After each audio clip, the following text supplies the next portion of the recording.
កិច្ចសន្យាកោះហៅដំបងរបស់ Littleville សត្វតិរច្ឆានពិតជាបានសម្លាប់គ្រូមែនដោយមិនបានរំពឹងទុករាងកាយសំខាន់បានបាញ់ថ្នាំលើពិភពលោកដើម្បីកោះហៅវានៅពេលដែលកិច្ចសន្យាទទួលបានជោគជ័យលើកលែងតែកិច្ចសន្យានឹងមានសុពលភាពលុះត្រាតែម្ចាស់អចលនទ្រព្យទទួលមរណភាពវានឹងបន្តការងារឲ្យខូចដោយខ្លួនឯងគ្រូទើបតែប្រាប់យើងឲ្យពន្លត់ភ្លើងតូចកិច្ចសន្យាត្រូវបានបញ្ចប់ប៉ុន្តែមានហេតុការណ៍ដែលមិននឹកស្មានដល់មួយបានកើតឡើងភ្លើងតូចបច្ចុប្បន្នគឺដូចគ្នានឹងកណ្ដាប់ដៃតែមួយនៅពេលនោះដែរក្មេងតូចដែលបានវិលត្រឡប់ទៅរករូបរាងដើមរបស់វាវិញកុមារវាបង្ហាញថា Littleville បានកើតមកកាន់អំណាចចុងក្រោយនៃឋានសួគ៌អត្ថភាពដែលមិនអាចយកឈ្នះបានប៉ុន្តែដើម្បីសៀវហួរគឺដូចជាមនុស្សធម្មតាម្នាក់ដែរជីវិតម្ដាយប្រើថង់នំស្រួយមួយថង់គំរាមជាវហ៊ីវឲ្យទៅសាលារៀនថ្នាក់រៀនបានចាប់ផ្ដើមប៉ុន្តែមិននឹកស្មានដល់នៅថ្ងៃចូលរៀនដំបូងបន្ទាប់មកយើងបានជួបនឹងឆេហួរដែលកំពុងដើរមកសួរសៀវហួរមិនចង់លេចធ្លោពេកទេគាត់បានរត់កាត់ក្មេងស្រីនោះភ្លាមប៉ុន្តែដោយមិននឹកស្មានដល់នេះបានទាក់ទាញចំណាប់អារម្មណ៍របស់សិមរបស់ឆេហួរការមិនពេញចិត្តដើម្បីធ្វើពុតនៅចំពោះមុខឆេហួរដោយបង្ខំនាងបានប្រឡែងដាវឆេងខនដើម្បីចាក់ទៅកាន់ភ្លើងតូចប៉ុន្តែផ្កាតូចបានរារាំងវានៅពីមុខភ្លើងតូចមួយសៀវហួរដឹងថារឿងនេះដោយសារតែខ្លួននាងផ្ទាល់ដូច្នេះហើយសៀវហួរបានផ្ដួចផ្ដើមគំនិតដើម្បីណែនាំគាត់បានបញ្ឈប់ភីគីម្ខាងទៀតហើយលែងឲ្យភ្លើងឆេះទៅចូលយើងទៅមុនសិនហើយបន្ទាប់មកយើងនឹងឃើញឈុតនេះប៉ះនឹងផ្កាតូចមួយនោះខ្ញុំស្ងាត់គាត់បានប្រើធម្មពលខាងក្នុងរបស់គាត់ដោយប្រយោជន៍ដើម្បីបន្សាបភាពធម្មតាគឺថាពួកគេបានបាត់បង់អំណាចខាងវិញ្ញាណរបស់ពួកគេប្រជែងគ្មានជំរឿអ្វីក្រៅពីរត់គេចខ្លួនដោយភាពអាម៉ាស់ទេ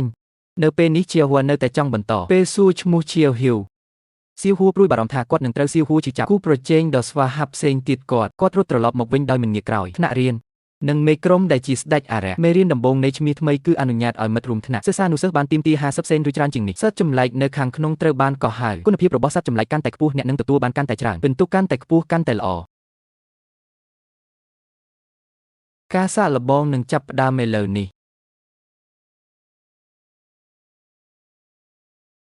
វិនាទីបន្ទាប់សិស្សចាប់ផ្ដើមហៅទោះជាយ៉ាងណាក៏ដោយការកោះហៅសត្វអារក្សដទៃទៀតអ្វីដែលអាចហៅបានគឺមានតែឆ្កែពូជម៉ងរលកម្រិតទាបនិងអារក្សមួយចំនួនគ្រូបង្រៀនថ្នាក់នៅផ្ទះបានមើលសៀវហួរអស់រយៈពេលយូរជំនួសឲ្យការកោះហៅគាត់បានសួរចម្លើយគាត់តើអ្នកចង់ត្រូវបានបណ្ដេញចេញទេសៀវហួរគ្មានជំរឿអ្វីក្រៅពីស្ទាក់ស្ទើរវាពិបាកក្នុងការចាប់ផ្ដើមការកោះហៅហើយលទ្ធផលគឺគាត់គ្រាន់តែប្រើអំណាចខាងវិញ្ញាណរបស់គាត់បន្តិចបន្តួចប៉ុណ្ណោះអំណាចស្ថិតនៅក្នុងទូនីតិរបស់គ្រូបង្រៀនថ្នាក់រៀនសាកសពត្រូវបានកោះហៅហើយវាក៏គាត់បានធ្វើកិច្ចសន្យាជាមួយអារក្សរបស់គាត់ផ្ទាល់សត្វត្រឆានគ្រូបង្រៀនថ្នាក់មតៃឲ្យមិនដែលនឹកស្មានដល់ថាតាមពិតទៅគាត់ជាស្ដេចអារក្សដ៏ថ្លៃថ្នូរម្នាក់ត្រូវបានចុះកិច្ចសន្យាដោយក្មេងតូចម្នាក់គាត់បានក្លាយជាសត្វអារក្សហើយភ្លាមនោះក៏ខឹងសម្បាយ៉ាងខ្លាំងចាំង3ប្រហែល10ម៉ែត្រអ្នកត្រូវតែដឹងរឿងនោះនៅពេលនោះដើម្បីកម្ចាត់អារក្សវាងត្រូវបានជ្រើសរើសប៉ុន្តែមនុស្សត្រូវបានលះបង់ស្រាកដែលមានសម្លេងខ្ពស់ប្រហែល12ដៃរបស់ស្ដេចអារក្សដោយក្រឡេកមើលមួយផ្លែតអ្នកត្រូវតែសម្លាប់ភ្លើងតូចនោះសិស្សបានជួបគ្រូប្រចាំថ្នាក់របស់ពួកគេពេលមានអារម្មណ៍ស្រាបស្រាលខាងផ្លូវភេទមនុស្សម្នាក់អាចសម្លាប់មនុស្សយ៉ាងសាហាវនោះមានការភ័យខ្លាចយ៉ាងខ្លាំងរហូតដល់វាភ្លាមគាត់សាំខ្លួនហើយបានទៅការិយាល័យនាយកសាលាភ្លាមការិយាល័យនឹងជូនដំណឹងដល់អ្នកអំពីភាពអាសន្ននាយកសាលាពេលដឹងអំពីស្ថានភាពនេះភ្លាមនាយកសាលាបានវាប្រមូលផ្ដុំស្រាកទាំងអស់នៅក្នុងសាលាអ្នកដាំដុះដែលខ្ពស់ជាងកម្រិតថៃកំពុងរៀបចំខ្លួនដើម្បីចូលទៅក្នុងសមរភូមិទ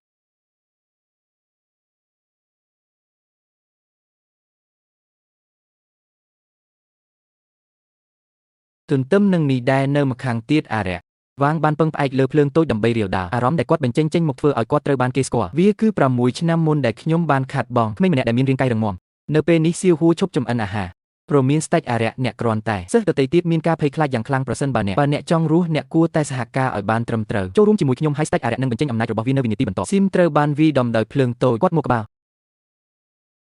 លឪពុករួមជាមួយអ្នកភូមិបានយកកូនស្រីកុមារនេះត្រូវបានថ្វាយជាយីបូជាដល់ព្រះផលិតផលម្ដាយចង់បោះជំហានទៅមុខដើម្បីបញ្ឈប់វាប៉ុន្តែគាត់ត្រូវបានឪពុករបស់គាត់វាយដំណាមួយពេលហើយអ្វីដែលយើងអាចធ្វើបានគឺគ្រាន់តែមើលរបស់គាត់លេចចូលទៅក្នុងនៅក្នុងសមុទ្រក្មេងស្រីនោះគិតថានាងហ៊ាននឹងស្លាប់ការសង្ស័យបានកាត់ឡើងប៉ុន្តែពួកគេមិននឹកស្មានថាបានលងស្នេហ៍តាំងពីឃើញដំបូង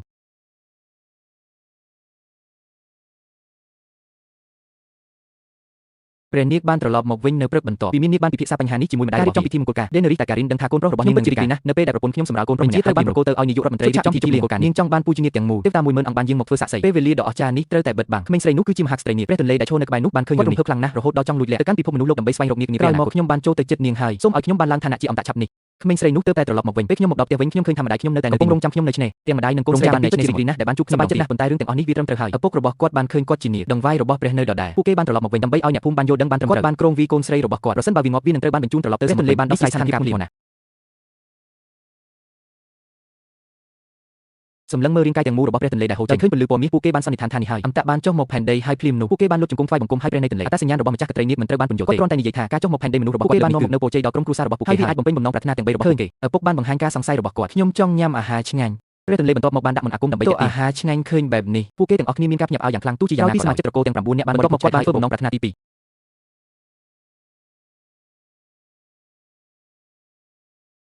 2 បន្ទាប់មកព្រះនៃទន្លេបានដាក់មន្តអាគមម្ដងទៀតសង់គំនោគ្រឿងអលង្ការមាសនិងប្រាក់មួយចំនួនឪពុកមានអារម្មណ៍រំភើបយ៉ាងខ្លាំងពេលឃើញទិដ្ឋភាពខ្ញុំមិននឹកស្មានថានឹងផ្លាស់ទីបានស្រួលយ៉ាងនេះទេសូងបានខ្លាចជាអ្នកមានបំផុតប៉ុន្តែគាត់នៅតែមិនពេញចិត្តនឹងស្ថានភាពបច្ចុប្បន្ននិងលោកខ្លួនគាត់បានស្នើឡើងដោយមិនចេះនឿយហត់នៅជំនឿប្រាថ្នារបស់ខ្ញុំប៉ុន្តែខ្ញុំមិនដែលរំពឹងទុកថាយ៉ាងណាក៏ដោយលើកនេះគាត់ចង់ខ្លាចជាអធិរាជព្រះនៃទន្លេមើលទៅហាក់ដូចជាមានការប្រែដើម្បីទទួលបានអំណាចឲ្យបានឆាប់តាមតែហ៊ានប្រឈមមុខនឹងខ្យល់នៅក្នុងថ្នាក់អ្នកប្រមាថអាគមហ៊ាននឹងត្រូវបញ្ចេញម្ដងទៀតប៉ុន្តែមួយតបមកពួកគេបានទៅព្រះរាជវាំងមន្ត្រីស៊ីវិលនិងយោធាក៏មានវត្តមាននៅខាងក្រៅហើយ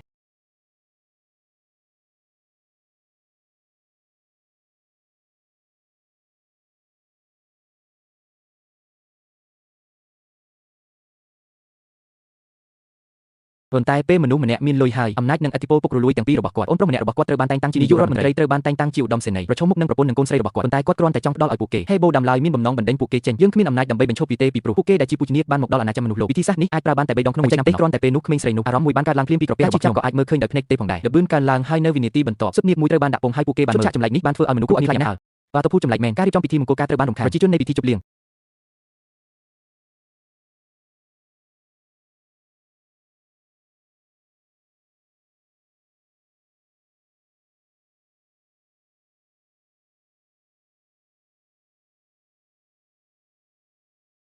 ពេលឃើញកូនស្រីខ្ញុំសម្រាលកូនឪពុករបស់ស៊ុបនោះខឹងខ្លាំងណាស់ហើយក៏ក្រោកឈរឡើងគាត់បានបញ្ជាឲ្យអូសក្មេងស្រីនោះចេញភ្លាមចេញខាងហើយគាត់នៅតែចង់ផ្ដាច់ទំនាក់ទំនងជាមួយនាងទំនងរវាងឪពុកនិងកូនស្រីចំពោះរឿងនេះស៊ុបអារក្សត្រូវបានបំផ្លាញនៅនឹងកន្លែងដោយកំពុងមើលកូនរបស់គាត់ផ្ទាល់ត្រូវបានហ្វូងមនុស្សទាត់ក្មេងស្រីនោះបានយំសោកសៅពេលនាងត្រូវទាត់នាងមានអារម្មណ៍ខូចចិត្តហើយចង់ការពារខ្លួនឯងយ៉ាងខ្លាំងប៉ុន្តែពួកគេបានបណ្ដេញពួកគេចេញ